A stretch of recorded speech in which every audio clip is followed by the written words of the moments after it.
What's happening, Wargamers? Welcome to the Meditations on Star Wars Shatterpoint. I am joined by Alex, and we're going to talk about the game we just played here. This was a Republic on Republic violence, and it did result in a victory for my Republic, Plo Koon and Obi-Wan. I do have some thoughts on that one. I think this particular game, there was one very crucial move that we'll talk about in just a second. Yep. But I think a lot of what really kind of did it for me in this game is I was getting the exact right pulls when I needed them. And your early things of like all expertise all day. Yeah. Unfortunately, because when I was exposing you all the time as well, like Yes. it just shuts you down. And that really showcases the power of the ARF troopers there, right? Like they just get insanely competent. Yes. When that happens. And even with my slight goof of using switching the ARF and Rex's cards, I don't think that had a huge impact because I think they both had one attack each, and you know Rex kind of whiffed out anyway on his attack. Yeah, but they did a lot of work. The absolute rainbow of conditions sitting on the middle of this board here. So many conditions got put on there. But yeah, let's talk about that one play right there, and that was Rex shooting into Obi-Wan and me catching the trigger, just like that was basically what it was. Like getting that 3 damage. Absolutely a mistake on my part. I kind of got a little blinded by I don't have anyone else I can shoot. Hunkering would be good, but violence is better. I think I got a little bit too shooty minded. I should have followed what eventually Wolf did over there and just hunkered. I think the other thing that kind of came down to it is as we've been playing more of the game, we've been learning the triggers a little bit better. And something that we brought to light in this particular game for us was the Obi-Wan's trigger is when he's targeted by a ranged attack. Yes. So it's one of those things where it's not reactive. So there's that idea that like it wasn't front and center on our minds all the time. Because like you even caught with like the second you declared the attack, it took me a second to go, oh yeah, I'm going to pay the force, right? So it was even a little bit delayed on my part. And but I mean we always do try to play by intent there, and I think it's one of those things where unfortunately, it did that last 3 damage to Rex that was needed. Yeah. I think that's the other thing. We always think of deflect as like just 2 damage. And Obi-Wan's is 3. It being 3 threw me off, and I will fully admit to being bad at math and looking over at his card and being like, hey, he's fine. In all fairness, I did the same thing. I looked at his card and like, yeah, he's fine, because I only saw the 5 damage flip on him, right? But yeah, that was a huge momentum shift right there. Yeah. And especially in that last round there, having 2 more points from having controlled this point would have been a game changer for me. It would have slowed the struggle down a little bit. I think I still had a lot of control going on because I mean this is pretty much where the struggle was ending, right? Yes, I don't think I would have. You would have had, game, but it would have. I think it probably would have been to there. Too further back because Obi-Wan pretty much immediately came over and took this point. Yeah. Obi-Wan activated and went because it was the priority, right? And I think Obi-Wan had the power to like do something to you, but I mean, we established you only need to do 3 damage, and instead of hunkering, he would. Yeah, that's right. Yeah, that's right. And I had the force to do a hello there for 3 extra dice as well. For sure. So yeah, I don't think it would have changed things too drastically. Well, I would have had an extra momentum as well, I guess. Probably going off all that. No, you still got the momentum from taking. Oh yeah, that's right. That's right. Just not on your own turn. Just not on my own turn. But I feel like I would have had 1 more activation to try and turn things around. I think that's fair. I think that's fair. And we've all had those moments where we've kind of like had Conan get the better of us. It happens, right? And it's one of those things. I'm just gonna zoom out here a little bit. There we go. Yeah, it's just one of those things that kind of happens.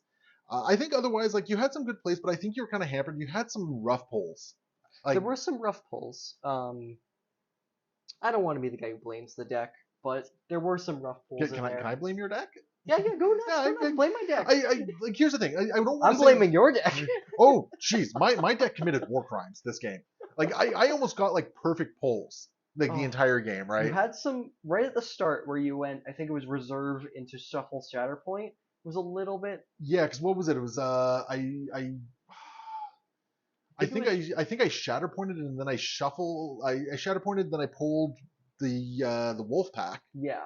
And then it's like, no, I'm going to reserve them. And then I pulled Wolf. Yeah. And then you started off a little bit rough, but then from there you just went off. Yeah. After that, it was just like bang, bang, bang, bang, bang, right? Like things just went so well in the order. I want to chat briefly about your choice of Grievous in the game here. So part of it was I just love Grievous as a model. He's awesome. He's awesome. He looks cool. He beats the crap out of things. And I don't want to say I metagamed it, but part of me looked at this right here, and I thought, if I put Grievous here, and I pay 2 force to do a splash attack to everything around me, I'm probably going to hit 3 units. You got smacked so hard with some bad rolls from Grievous on that one.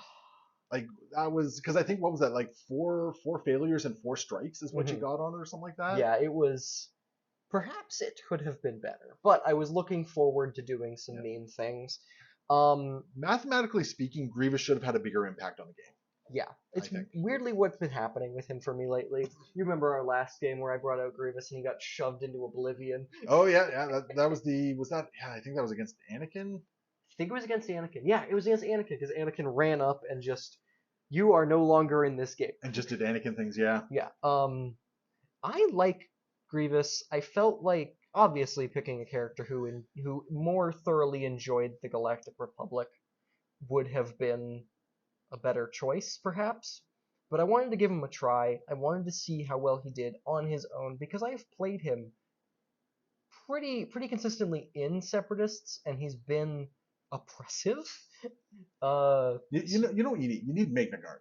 I'm gonna fix that issue for you. I don't know when this video is going up, but I'm gonna fix that issue for you. I'm gonna make sure you get your hands on some Magna Guard. That would be good. And if I had swapped out things, put some Magna Guard in there, it would have been crazy. But yeah, it was an interesting choice. Like the rest of your team had some good synergy, and then Grievous was just kind of there. He was kind of there. I also, admittedly, was also thinking about the ladders or lack thereof. Yeah, because we made a conscious decision. We had 2 Ingress points. We had one on this side, and then we had one. Well, legally, this is 2. Okay, fair.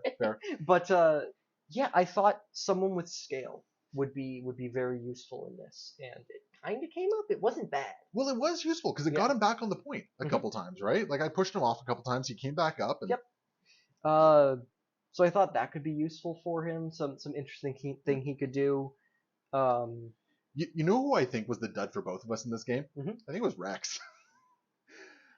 Yeah. At least my Rex. My Rex was a bit of a dud this game. I don't know.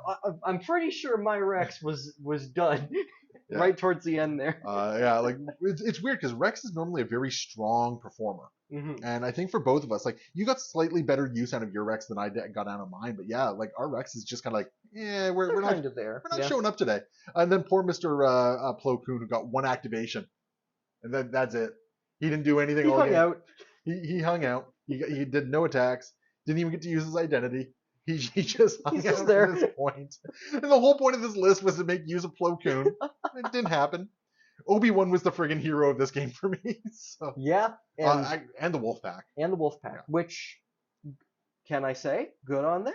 They didn't give you the best showing the last time I saw them with you, and they turned it around. Yeah. I'm going to make sure that video goes up first, because I feel like this video was a much better representation of what Wolf and the Wolfpack do. Because they got in here and they just bullied the center. They did so well. Oh my goodness, like just throwing so much dice. 8, like I know they don't have the most damage output in the world, but like 8 dice in melee.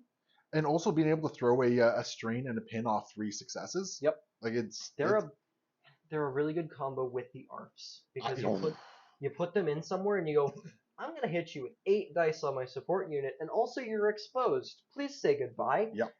Yeah, and that was the thing. Like I had so many conditions that I was dishing out on this particular game, which was just insane. And I think that was also kind of oppressive onto you. Like I just kept throwing things onto you, and it was making it difficult for you to sort of like formulate a solid response to it as a result. But yeah, so there we go. Another solid game, Alex. I hope you had fun. I had something. I mean, I always have fun. I always have fun rolling dice with you. So yes, this was great. I always hope you enjoyed as well. And I hope everyone watching had fun as well. Remember, if you guys want to support the channel, patreon.com/AegisBrandStudios, or go to iWarGames.com and save 10% on one of your orders using the code AegisBrand. And we will see you next time. Happy wargaming.